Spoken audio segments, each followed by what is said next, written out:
Halo teman-teman, apa kabar nih? Semoga sehat selalu ya. Nah, saya Lulu Dewi Sari Simbolon, NIM 180902075, mahasiswi Universitas Sumatera Utara, Fakultas Ilmu Sosial dan Ilmu Politik, Program Studi Ilmu Kesejahteraan Sosial. Di sini saya akan memaparkan sedikit materi mengenai successful aging di usia lansia untuk memenuhi tugas ujian tengah semester pelayanan sosial lansia dengan dosen pengampu Kak Mia Aulina Lubis Esos MKesos. Baiklah teman-teman, selamat mendengarkan ya.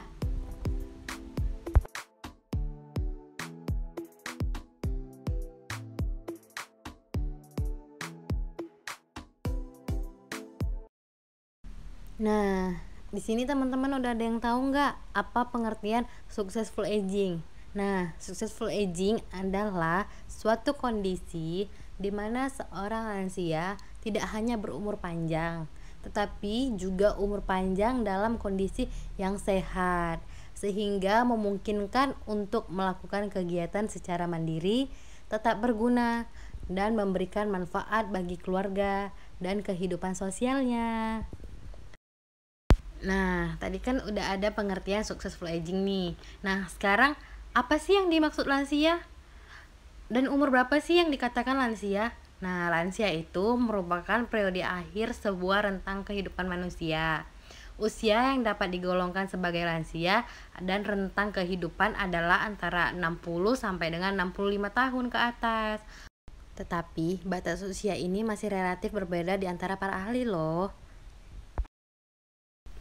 Nah, selain itu, successful aging juga tidak terlepas dari konsep kepuasan hidup yang dikemukakan oleh Dreyer, yaitu yang pertama, semangat, memiliki energi berpartisipasi dalam berbagai wilayah kehidupan, suka mengerjakan sesuatu, dan antusias pastinya.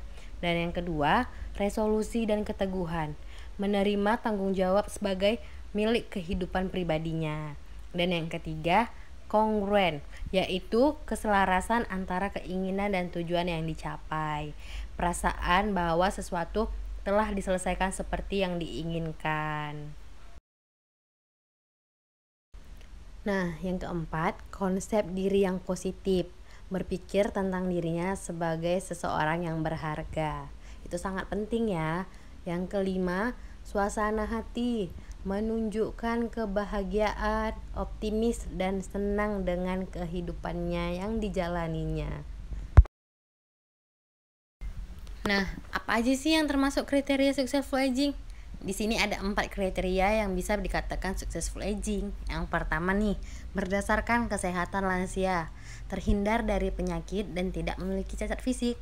Nah, dalam hal ini, individu dengan lanjut usia memiliki kesehatan yang baik dan tidak mengalami penyakit yang serius.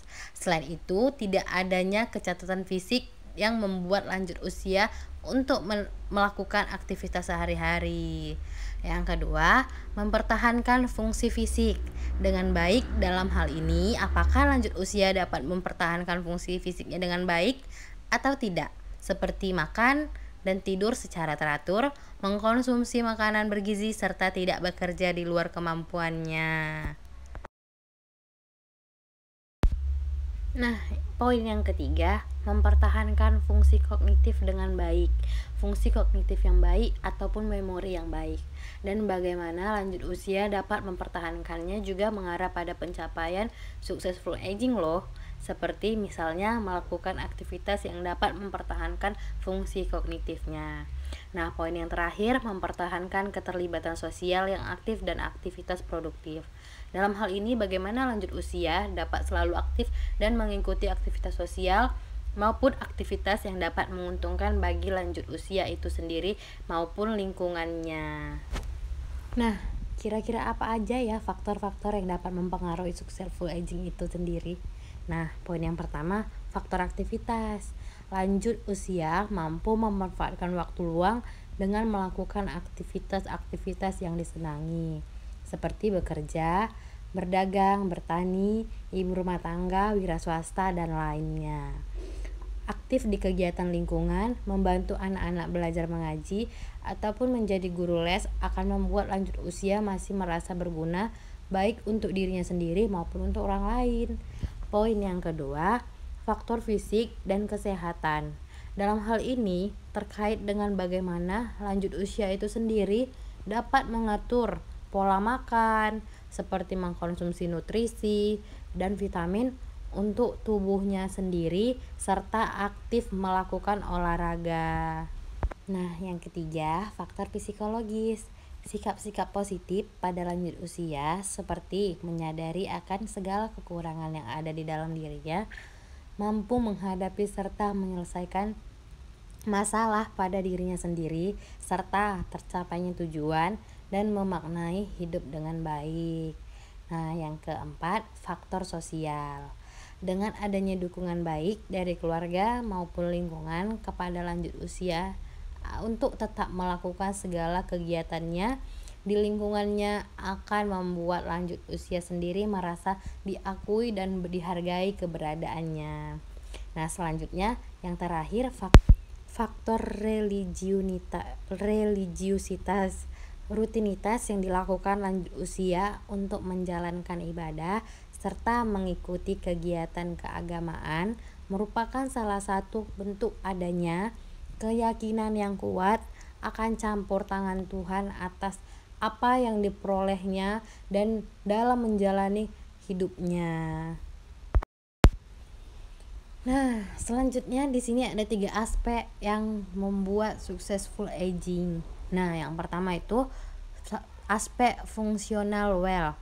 Functional well sendiri di sini didefinisikan sebagai keadaan lansia yang masih memiliki fungsi baik, fungsi fisik, psikis maupun kognitif yang masih tetap terjaga dan mampu bekerja optimal di dalamnya, termasuk juga kemungkinan tercegah dari berbagai penyakit.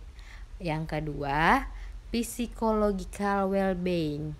Psychological well-being ini sendiri kondisi individu yang ditandai dengan adanya perasaan bahagia, mempunyai kepuasan hidup dan tidak ada gejala-gejala depresi pada si lansia.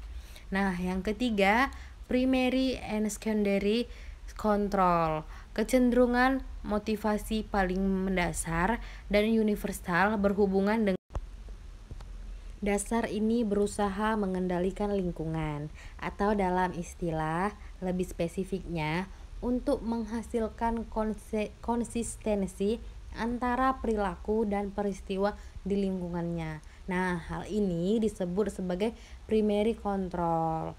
Sedangkan secondary control merujuk kepada kemampuan seseorang untuk mengatur keadaan mental, emosi dan motivasi. Nah, selanjutnya teori successful aging. Yang pertama, teori DHH Man yang diajukan oleh Cumming dan Henry dalam Owen 2007. Semakin tinggi usia manusia akan diikuti secara berangsur-angsur oleh semakin mundurnya interaksi sosial, fisik dan emosi dengan kehidupan dunia. Terdapat satu proses saling menarik diri atau pelepasan diri baik individu dari masyarakat maupun masyarakat dari individu. Individu mengundurkan diri karena kesadarannya akan berkurangnya kemampuan fisik maupun mental yang dialaminya, yang membawanya secara berangsur-angsur kepada kondisi fisik tergantung baik fisik maupun mental. Sebaliknya, masyarakat menarik diri karena lansia memerlukan orang yang lebih muda, yang lebih mandiri untuk mengganti bekas jejak yang lebih tua. Nah, teori ini berpendapat bahwa adalah hal yang normal dan bahkan dirasa perlu bagi seseorang untuk mengundurkan diri dari masyarakat ketika usianya sudah lanjut. Nah, teori yang kedua, teori activity, teori yang dikemukakan oleh Huffington dalam Owen 2007. Teori ini menyatakan bahwa Semakin tua seseorang akan semakin memelihara hubungan sosial, fisik, ataupun emosionalnya. Teori ini berpendapat bahwa kegiatan adalah esensi hidup sepanjang hidup dan sepanjang umur.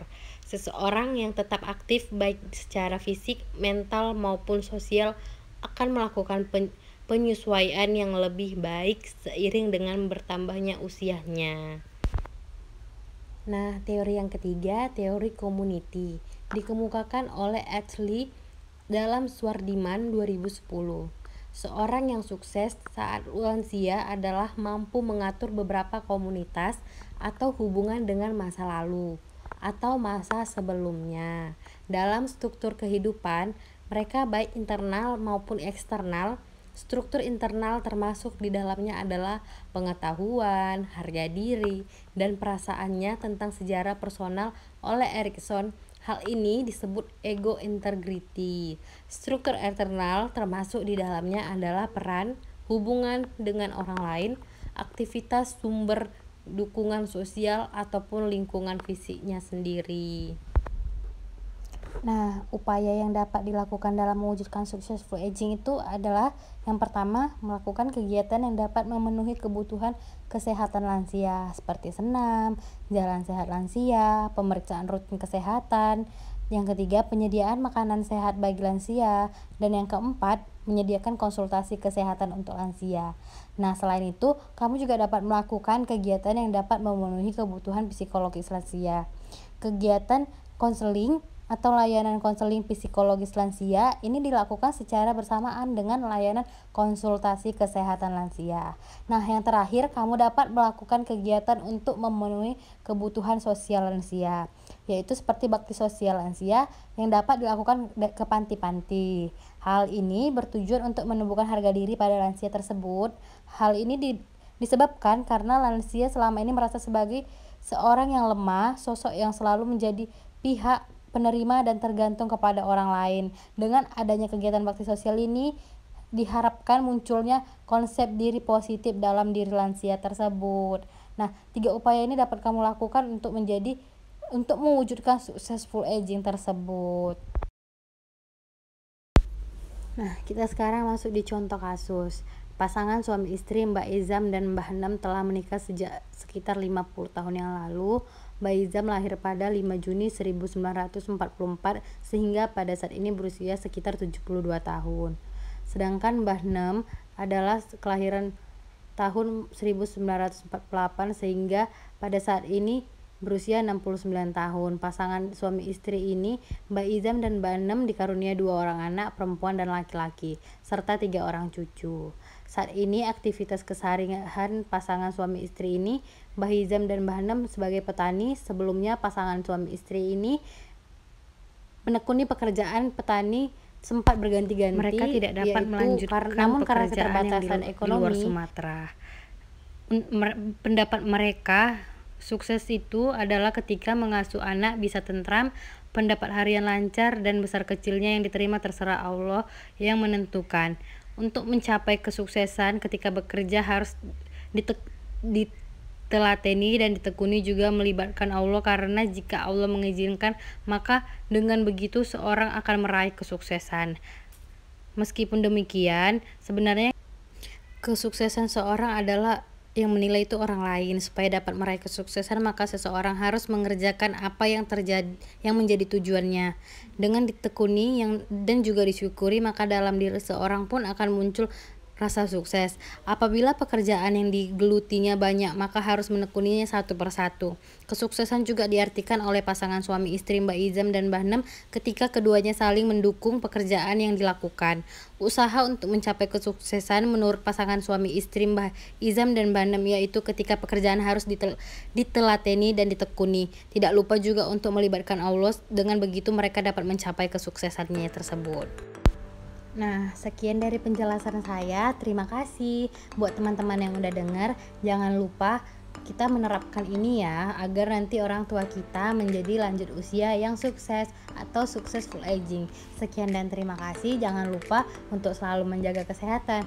Bye bye. Semoga bermanfaat.